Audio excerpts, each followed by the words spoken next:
அனைவருக்கும் ஆத்ம வணக்கம்.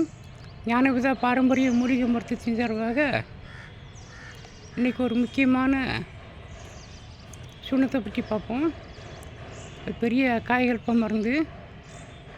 ஒவ்வொரு மருந்துக்கும் நம்ம சுத்தி முறை கெட்டு முறையெல்லாம் நம்முடைய ஞானவிதா பாரம்பரிய மருத்துவம்னு சொல்லி நம்ம சேனலில் போட்டுட்டு வந்துகிட்டே இருக்கோம். அந்த முறையை பார்த்துக்கோங்க. ரெண்டாவது நம்ம மூலிகை கிளாஸில் நிறைய சந்தேகங்களை கேட்டு நீங்கள் தெரிஞ்சுக்கோங்க. நம்ம ஒவ்வொரு மாதமும் நடக்குத மாதாந்திர இலவச வகுப்பில் நீங்கள் என்ன சந்தேகம்னாலும் எவ்வளோ நேரம் கேட்டுக்கோங்க.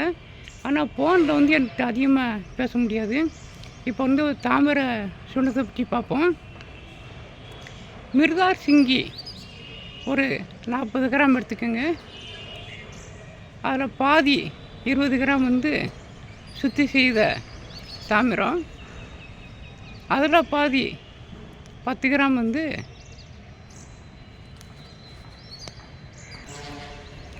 வீரம். எல்லாத்தையுமே கெட்டு முறை சுத்தி முறையெல்லாம் நம்மளுடைய சேனலில் நிறையா நம்ம பார்த்துட்டோம்.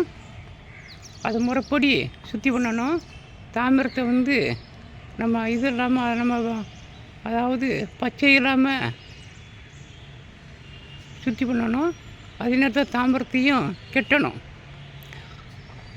பொதுவாக நூல்களில் அவங்க இப்படி சுற்றி பண்ண முறை எல்லாமே பல நூலில் போட்டிருப்பாங்களே தவிர தனித்தனியாக போட மாட்டாங்க. இதில் பொதுவாகவே போட்டிருப்பாங்க. நீங்கள் தாமிரம், வீரம், மிர்தா சிங்கி நீங்கள் திண்ணீட்டு சாரில் அரைக்கணும் போட்டிருப்பாங்க.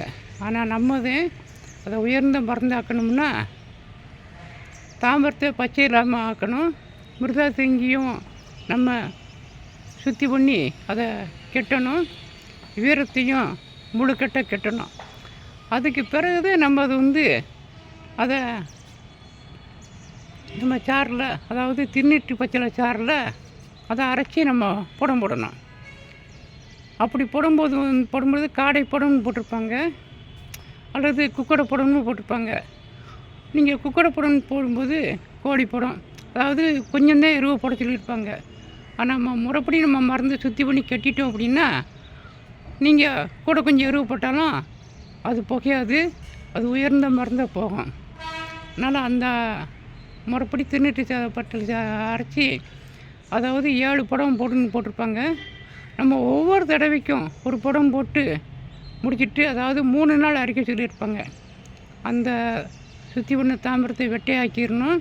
அதை பச்சையெல்லாம் நீக்கி அதை பவுடர் ஆக்கிடணும்.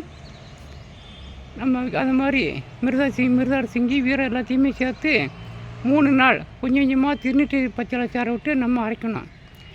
அரைச்சி புடம் போட்டு முடித்த பிறகு மீண்டும் அவங்க மொத்தமாக 7 புடம் போட்டு சொல்லியிருப்பாங்க.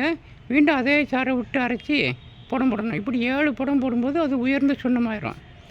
அந்த சுண்ணத்துக்கு டெஸ்ட் எப்படின்னா, வெள்ளி செம்பில் கொடுக்க 8 மாத்தாவுன்னு போட்டிருப்பாங்க. அந்த ஏற்கனவே எல்லா வைத்தியத்துக்கும் நம்ம மீட்டிங்கில் சொல்லியிருக்கோம்.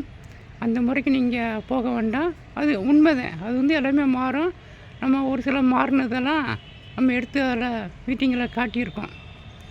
அதனால் அந்த முறைக்கு அதிகமாக போகாமல் மருத்துவத்துக்கு கொண்டு போங்க. அந்த சுண்ணம் பார்த்திங்கன்னா மிக மிக உயர்ந்த சுண்ணம்.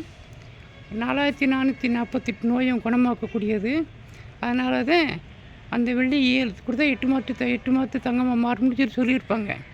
அதனால் அந்த முறைக்கு நீங்கள் கொண்டு போய் உயர்ந்த, அதாவது குஷ்டம், குறை நோய்கள்னு போட்டிருப்பாங்க.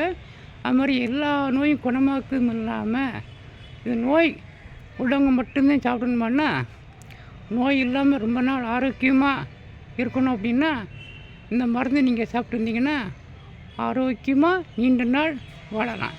அதனால் நம்ம ஒவ்வொரு முறையும் அதிகமாக போடுறது புறமே நம்முடைய உடம்பை பாதுகாக்கக்கூடிய காய்கல்ப மருந்துகளை பல நூல்கள்லேருந்து எடுத்திருந்தோம். நம்ம அனுபவத்தில் செஞ்சதையும் நூலில் மட்டும் போட்டுருந்தால் மட்டும் போதாது. நம்ம அனுபவத்தில் செஞ்சுக்கிட்டு இருக்குது செய்த முறையும் சேர்த்து நம்ம அதை பார்க்கணும். அப்படி பார்த்து உங்களுக்கு போட்டுகிட்டே வரோம். அதனால் நீங்கள் நிறையா நம்முடைய பதிவை நிறையா பார்த்துட்டு வாங்க. தினம் ஒரு பதிவு நம்ம போட்டுகிட்டே வருவோம். நன்றி, வணக்கம்.